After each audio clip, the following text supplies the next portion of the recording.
শান্তি। আজ 12ই ফেব্রুয়ারি 2024 বাবার অমূল্য মধুর মহাবাক্য শুনব। আজকের বাবার মুরলিতে বাবা আমরা বাচ্চাদের বেহদের বৈরাগ্য দেওয়ার কথা বলেন। বাবা বলেন, বাচ্চারা, তোমাদের মোহরূপী তার সম্পূর্ণভাবে ছিন্ন হয়ে যাওয়া উচিত, মোহ নষ্ট হয়ে যাওয়া উচিত। এখন এই সম্পূর্ণ দুনিয়া বিনাশ হয়ে যাবে। পুরানো দুনিয়ার কোনো জিনিসের প্রতি যেন আকর্ষণ না থাকে, ভালো লাগা না থাকে। সাথে সাথে বাবা বলেন, যখন বেহদের বৈরাগ্য হবে, মোহ নষ্ট হয়ে যাবে, তখন সে নিজের মস্তিতে মস্ত থাকতে পারবে। যে এমন মস্তিতে থাকে তাকে মস্ত কালান্দার বলা হয়। সেই জন্য সেই মস্ত কালান্দার কলঙ্গিধর হয়ে যায়, আর তার মধ্যে রাজাপনের মস্তি চড়ে থাকে। বুদ্ধিতে আসে আমি ফকির থেকে ধনবান হচ্ছি, মস্তি তাদের চড়ে যারা রুদ্রমালাতে দানা হবে। নেশা সেই বাচ্চার থাকে যার নিশ্চয় থাকে, নিশ্চয় না থাকলে নেশা থাকে না। নেশা নেই তো নিশ্চিন্ত থাকতে পারবে না। সেজন্য বাবা বলেন, তার মধ্যে এই নেশা থাকে যে এখন আমাকে নিজের গৃহে নিজের নিকেতনে ফিরে যেতে হবে। তো এখন শুনছি বাবার মস্তি ভরা এবং বৈরাগ্য দুই প্রকারের ব্যালেন্স ভরা মধুর মহাবাক্য। মিঠে মিঠে বাচ্চে, তোমাদের মোহের তার এখন ছিন্ন হয়ে যাওয়া চাই, কারণ এই সমগ্র দুনিয়ার বিনাশ হয়ে যাবে। এই পুরানো দুনিয়ার কোনো জিনিসেই যেন রুচি না থাকে। আজকের মুরলির প্রশ্ন, যে বাচ্চারা আধ্যাত্মিক রুহানি নেশায় আপ্লুত থাকে তাদের টাইটেল কি হবে? কোন বাচ্চাদের এই নেশা চড়ে? উত্তর, আধ্যাত্মিক নেশায় থাকা বাচ্চাদের বলা হয় মস্ত কালান্দার, রুহানি নেশায় মত্ত ফকির। সেই ময়ূর মুকুটধারী কলঙ্কিধর হয়ে যায়। আধ্যাত্মিক নেশায় বুধ তারাই থাকবে যারা রুদ্রমালায় গাঁথা পড়বে। নেশা সেই বাচ্চাদেরই থাকবে যাদের দৃঢ় বিশ্বাস থাকবে যে এখন আমাদের প্রকৃত গৃহে ফিরতে হবে, তারপর আবার নতুন দুনিয়াতে আসতে হবে। ওম শান্তি। আত্মাদের পিতা, রুহানি পিতা আত্মারূপী বাচ্চাদের, রুহানি বাচ্চাদের সাথে অন্তরঙ্গ বার্তালাপ করছেন। একে বলা হয়ে থাকে আধ্যাত্মিক জ্ঞান আত্মাদের প্রতি। আত্মা হলো জ্ঞানের সাগর। মানুষ কখনো জ্ঞানের সাগর হতে পারে না। মানুষ হলো ভক্তির সাগর। মানুষ তো সবাই। যে ব্রহ্মবৎস ব্রাহ্মণ হয় সে জ্ঞান সাগরের থেকে জ্ঞান নিয়ে মাস্টার জ্ঞান সাগর হয়ে যায়। তারপর দেবতাদের না ভক্তি থাকে না জ্ঞান থাকে। দেবতারা এই জ্ঞান জানে না। জ্ঞানের সাগর হলেন একজনই, পরমপিতা পরমাত্মা। সেজন্য ওনাকেই হীরের মতো বলা হবে।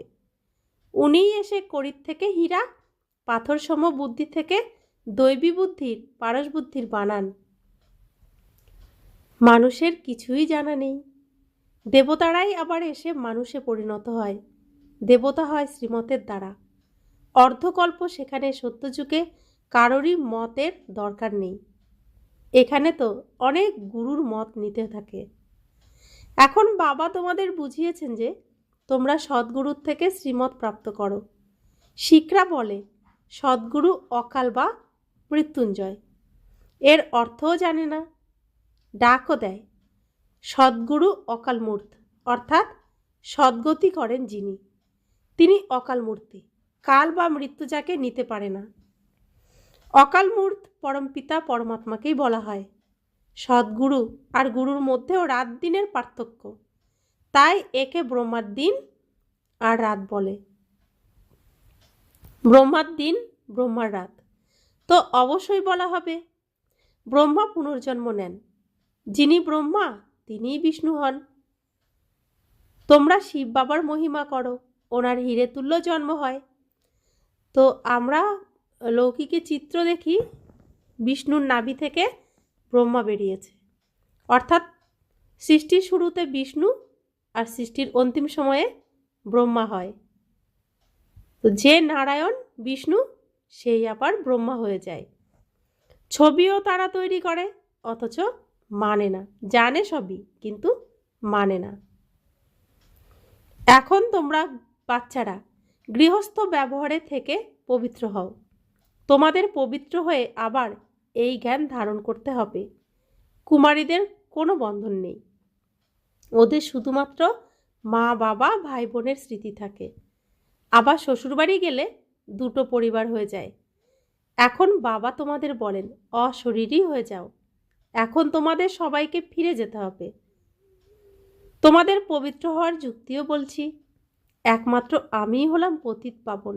আমি গ্যারান্টি দিচ্ছি যে তোমরা আমাকে স্মরণ করলে এই যোগ অগ্নির দ্বারা তোমাদের জন্ম জন্মান্তরের পাপ ভস্ম হয়ে যাবে। যেমন পুরানো সোনা আগুনে ফেললে তার থেকে খাদ বের হয়ে যায় আর সত্যিকারের সোনা থেকে যায়, এটাও হলো যোগ অগ্নি। এই সঙ্গমেই বাবা এখানে রাজযোগ শেখান, সেজন্য ওনার অনেক মহিমা। রাজযোগ যা ভগবান শিখিয়েছিলেন সেটাই সবাই শিখতে চাইছে।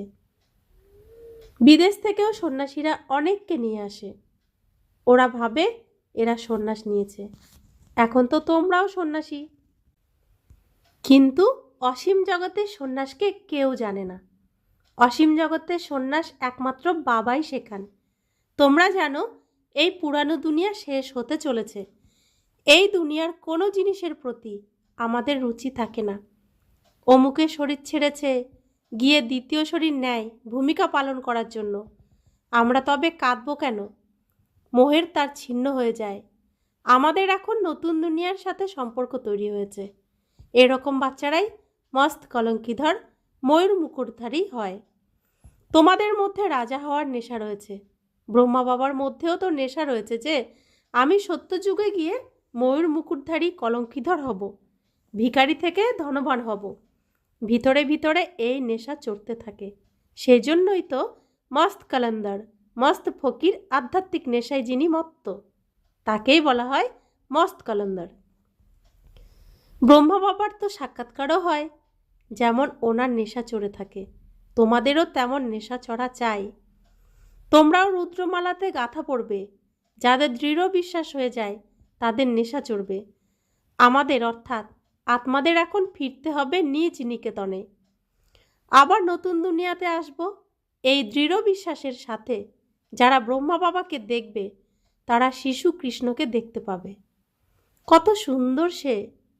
কৃষ্ণ তো এখানে থাকেই না, তাকে দর্শন করবার জন্য মানুষ কত উদ্বেল হতে থাকে। দোলনা বানায়, তাকে দুধ পান করায়। এটা তো জড়চিত্র, আর এ তো রিয়েল, তাই না? এনারও এই অটল বিশ্বাস আছে যে আমি বালক হব। তোমরা বাচ্চারাও দিব্য দৃষ্টিতে ছোট বাচ্চা দেখো, এই চোখে তো দেখতে পাবে না। আত্মার যখন দিব্য দৃষ্টি প্রাপ্ত হয় তখন শরীরের বোধ থাকে না।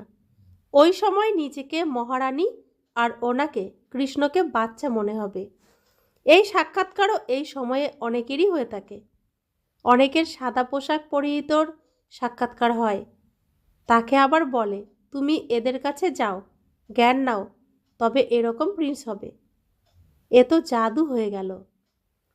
সদাও তো খুব ভালো করেন, কড়ি নিয়ে হীরা মুক্ত দেন।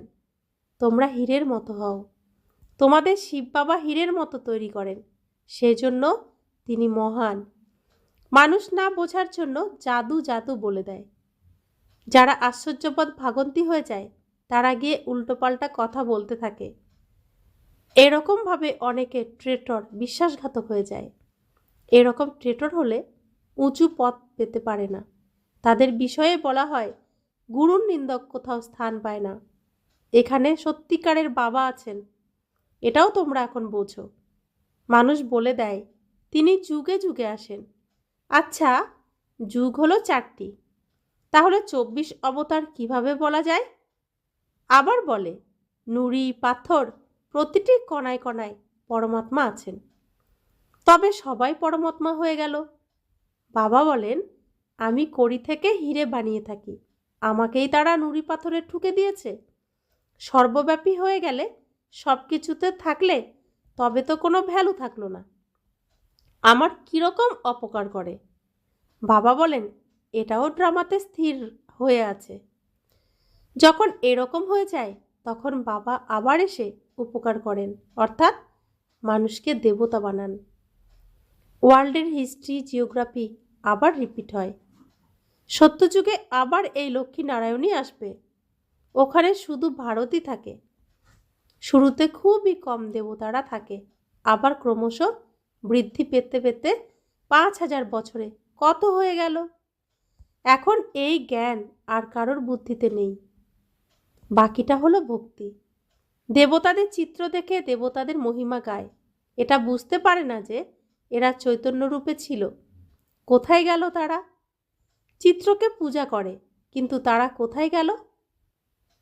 গেল কোথায়? এই দেবতাদেরকেও তমপ্রধান হয়ে আবার শতপ্রধান হতে হবে, এটা কারো বুদ্ধিতেই দেয় না। এরকম তমপ্রধান বুদ্ধিকে আবার শতপ্রধান করে তোলা বাবারই কাজ। এই লক্ষ্মীনারায়ণ পাস্টে হয়ে গেছে, সেজন্য এদের মহিমা হয়। যারা এই পৃথিবীর স্টেজে অভিনয় করে চলে গেছেন তাদেরকে আমরা স্মরণ করি। কারো বাড়ির মা শরীর ছাড়লেন, বাবা শরীর ছাড়লেন, কিংবা ঠাকুমা কিংবা ঠাকুরদা বা অন্য কেউ, তো আমরা তাদের ছবি রেখে কি করি? স্মরণ করি। তাদের যে মৃত্যুদিন সেদিন আমরা তাকে আবার আহ্বান করি, তাকে খেতে দিই। আবার রবীন্দ্রনাথ, বিবেকানন্দ, রামকৃষ্ণ, সারদা দেবী, এরকম মহান মহান আত্মাদের আমরা ছবি রেখে তাদের স্মরণ করি। তারা এই পৃথিবীতে অভিনয় করে চলে গেছেন। সেরকমই দেবী দেবতারা এই পৃথিবীর স্টেজে অভিনয় করে চলে গেছেন। তো তাদের চিত্রকে আমরা এখনো পর্যন্ত স্মরণ করি। সেই সত্যযুগে তারা এই পৃথিবীতে অভিনয় করেছিলেন, স্টেজে অভিনয় করেছিলেন। আমরা কলির যুগেও তাদের এখনো স্মরণ করি, পুজো করি। তো দেবতা কত উচ্চ ছিলেন? উচ্চতমের চেয়েও উচ্চ হলো একমাত্র ভগবান। বাকি সবাই পুনর্জন্ম নিতে থাকে। উচ্চতমের চেয়েও উচ্চ বাবাই সবাইকে মুক্তি, জীবন মুক্তি দিয়ে থাকেন। তিনি না এলে আরই ওয়ার্থ নট এ প্যানি, মূল্যহীন তমপ্রধান হয়ে যেত। যখন এরা রাজত্ব করত তখন ওয়ার্থ পাউন্ড অতি মূল্যবান ছিল। ওখানে সত্যযুগে কোনো পূজা ইত্যাদি করা হতো না। পূজ্য দেবী দেবতারাই পূজারী হয়ে গেছে, বাম মার্গে গিয়ে ভিখারি হয়ে গেছে। এটা কারোরই জানা নেই যে এরাই একদিন সম্পূর্ণ নির্বিকারী ছিল। তোমাদের ব্রাহ্মণদের মধ্যেও এই কথা নম্বর ক্রম অনুযায়ী বুঝতে পারে। নিজেই সম্পূর্ণ বুঝতে পারে না তো অপরকে কি বোঝাবে? নাম হলো ব্রহ্মা কুমার কুমারী। বোঝাতে না পারলে ক্ষতি হয়ে যাবে। এই জন্য বলা উচিত, আমি বড় দিদিকে ডাকছি, তিনি আপনাকে বোঝাবেন। ভারতী হীরের মতো ছিল, এখন কড়ির মতো। বেগার, ভিখারি ভারতকে মুকুটধারী কে বানাবে? লক্ষ্মীনারায়ণ এখন কোথায়? হিসেব দাও, বলতে পারবে না। তারা হলো ভক্তির সাগর, সেই নেশাতেই মত্ত। তোমরা হলে জ্ঞান সাগর। ওরা শাস্ত্রকেই জ্ঞান মনে করে। বাবা বলেন, শাস্ত্রতে আছে ভক্তির নিয়ম কানুন। তোমাদের মধ্যে যত জ্ঞানের শক্তি বাড়তে থাকবে তোমরা ততই চম্বুকে পরিণত হবে। তখন সবাই আকৃষ্ট হবে। এখন হচ্ছে না। তবুও যার যতটা যোগ, যতটা শক্তি, সেই অনুসারেই বাবাকে স্মরণ করে। এমন নয় যে সব সময় বাবাকে স্মরণ করছে। তবে তো এই শরীরও থাকবে না, কর্মাতীত হয়ে যাবে। যে নিরন্তর প্রতিটি সময় বাবাকে স্মরণ করতে পারবে, এই ক্ষমতা সে অর্জন করবে, তখন সে কর্মাতীত অবস্থা প্রাপ্ত করবে। যখন কর্মাতীত অবস্থা প্রাপ্ত করবে, দেবত্ব লাভ করবে, তখন সে আর এই কলিযুগের এই পৃথিবীতে থাকবে না। সে তখন সত্যযুগে যাওয়ার জন্য পাশ হয়ে নিজ নিকেতনে বসে থাকবে, রেডি হবে, সাজগোজ করবে আবার স্টেজে আসার জন্য। এখন অনেককেই ঈশ্বরীয় বার্তা দিতে হবে। পয়গম্বর বার্তা বাহক হতে হবে। তোমরা বাচ্চারাই পয়গম্বর হয়ে থাকো, আর কেউ হয় না। ক্রাইস্ট প্রমুখরা এসে ধর্ম স্থাপন করে, ওদের পয়গম্বর বলা যায় না। সে শুধু খ্রিস্টান ধর্ম স্থাপন করেছে, আর কিছু করেনি। সে কারো শরীরে এসে ধর্ম স্থাপন করে, তারপর তার অনুসরণকারীরা আসে। এখন তো এই রাজধানী স্থাপন হচ্ছে। পরবর্তীকালে তোমাদের সব কিছু সাক্ষাৎকার হবে। আমরা কে কি হব, এই বিকর্ম আমরা করেছি। সাক্ষাৎকার হতে দেরি হয় না। কাশি কলবট খেত, একদম দাঁড়ানো অবস্থায় কুয়োতে ঝাঁপ দিত। এখন তো সরকার সেই কুয়ো বন্ধ করে দিয়েছে। তারা ভাবত আমরা মুক্তি পাব। বাবা বলেন, মুক্তি তো কেউ পেতে পারে না। অল্প সময়ে যেমন সমস্ত জন্মের শাস্তি পেয়ে যাওয়া যায়, আবার নতুন করে হিসাব নিকাশ শুরু হয়। ফিরে কেউই যেতে পারে না। কোথায় গিয়ে থাকবে? আত্মাদের বৃক্ষের শ্রেণী নষ্ট হয়ে যাবে। আত্মারা নম্বর অনুযায়ী আসবে, আবার যাবে। বাচ্চাদের সাক্ষাৎকার হলে তখন এই কল্পবৃক্ষের চিত্র ইত্যাদি তৈরি করে। 84 জন্মের সমস্ত সৃষ্টিচক্রের আদি মধ্য অন্তের জ্ঞান তোমরা প্রাপ্ত করেছ। আবার তোমাদের মধ্যেও নম্বর অনুযায়ী জ্ঞান প্রাপ্ত হয়। কেউ অনেক মার্কস পেয়ে পাশ করে, কেউ কম।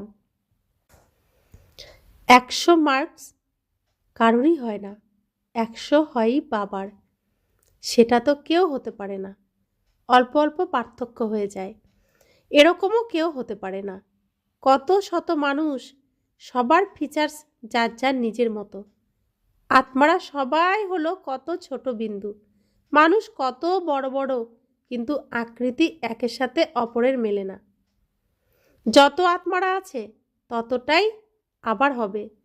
তবে তো ওখানে পরমধামে ঘরে থাকবে। এও ড্রামাতে নিহিত রয়েছে। এতে সামান্যতম ফারাক হতে পারে না। একবার যে শুটিং হয়েছিল সেটাই আবার দেখতে পাওয়া যাবে। তোমরা বলবে 5000 বছর পূর্বেও আমরা এরকম মিলিত হয়েছিলাম। 1 সেকেন্ডও কম বেশি হতে পারে না। ড্রামা যে। যাদের এই রচয়িতা আর রচনার জ্ঞান বুদ্ধিতে আছে তাদের বলা হয় সদর্শন চক্রধারী। বাবার থেকেই এই নলেজ পাওয়া যায়। মানুষ মানুষকে এই জ্ঞান দিতে পারে না। ভক্তি শেখায় মানুষ, জ্ঞান শেখায় একমাত্র বাবা। জ্ঞানের সাগর হলো একমাত্র বাবা। জ্ঞান সাগরের থেকে জ্ঞান নদীর মাধ্যমে মুক্তি, জীবন মুক্তি পাওয়া যায়। সে সব হলো জলের নদী। জল সর্বত্র আছেই, জ্ঞান পাওয়াই যায় সঙ্গমে। জলের নদী সমূহ তো ভারতে বইতেই থাকে। বাকি এত সব শহর সব শেষ হয়ে যাবে, কোনো খণ্ডও পড়ে থাকবে না। বৃষ্টি তো পড়তে থাকবে। জল সাগরের জলে গিয়ে পড়বে, কেবল এই ভারতই থাকবে। এখন তোমাদের সব নলেজ প্রাপ্ত হয়েছে। এ হলো জ্ঞান, বাকি সব ভক্তি। হীরের মতো এক শিব বাবাই আছেন, যার জন্ম জয়ন্তী পালিত হয়। লোকেদের জিজ্ঞাসা করতে হবে শিব বাবা কী করেছেন। উনি তো এসে পতিতকে পাবন করেন, আদি মধ্য অন্তের জ্ঞান শোনান। তখন গাওয়া হয়, জ্ঞান সূর্য প্রকাশিত হলো। জ্ঞানের দ্বারা দিন, ভক্তির দ্বারা রাত হয়। এখন তোমরা জানো আমরা 84 জন্ম সম্পূর্ণ করেছি। এখন বাবাকে স্মরণ করলে পবিত্র হব, আবার শরীরও পবিত্র প্রাপ্ত হবে। তোমরা সবাই নম্বর ক্রম অনুযায়ী পবিত্র হও। কত সহজ কথা। মুখ্য কথা হলো স্মরণের। অনেকেই আছে যাদের নিজেকে আত্মা মনে করে বাবার স্মরণও আসে না। তবুও বাচ্চা হয়েছে যখন, তখন স্বর্গে অবশ্যই যাবে। এই সময়ের পুরুষার্থ অনুসারে রাজ্য স্থাপন হয়। এই যে ঈশ্বরীয় কুলে আমাদের জন্ম হলো, স্বয়ং ভগবান আমাদের পড়াচ্ছেন। এই পড়াশোনা, এই পুরুষার্থের অনুসারেই রাজ্য স্থাপন হয়। अच्छा, मीठे मीठे सिखिले दे बच्चों प्रति माता पिता बाप दादा का याद प्यार और गुड मॉर्निंग। रूहानी बाप की रूहानी बच्चों को नमस्ते। हम रूहानी बच्चों की रूहानी माता पिता बाप दादा को याद प्यार गुड मॉर्निंग और नमस्ते नमस्ते नमस्ते। शुक्रिया बाबा, शुक्रिया बाबा, शुक्रिया। ধারণার জন্য মুখ্য সার। সর্বদা এই নেশাতে থাকতে হবে যে আমরা হলাম মাস্টার জ্ঞান সাগর। নিজেদের মধ্যে জ্ঞানের শক্তি ভরে চম্বুক হতে হবে, ঈশ্বরীয় বার্তা বাহক হতে হবে। দ্বিতীয় ধারণা, এমন কোনো কাজ করবে না যাতে সদ্গুরু বাবার নাম বদনাম হয়। যা কিছুই ঘটুক না কেন কখনো কাঁদবে না। বরদান, সত্যতার ফাউন্ডেশনের দ্বারা, চলন আর চেহারার দ্বারা দিব্যতার অনুভূতি করানো সত্যবাদী ভব।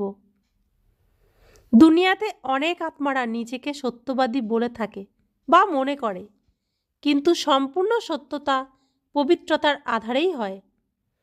পবিত্রতা নেই তো সদা সত্য থাকতে পারবে না। সত্যতার ফাউন্ডেশন হলো পবিত্রতা, আর সত্যতার প্র্যাকটিক্যাল প্রমাণ হলো চেহারা আর চলনে দিব্যতা থাকবে। পবিত্রতার আধারের উপর সত্যতার স্বরূপ শত আর সহজ হয়ে থাকে। যখন আত্মা আর শরীর দুটোই পবিত্র হবে তখন বলবে সম্পূর্ণ সত্যবাদী, অর্থাৎ দিব্যতা সম্পন্ন দেবতা। স্লোগান, অসীম জগতের সেবাতে ব্যস্ত থাকো, তাহলে অসীম জগতের বৈরাগ্য সততই এসে যাবে। ওম শান্তি।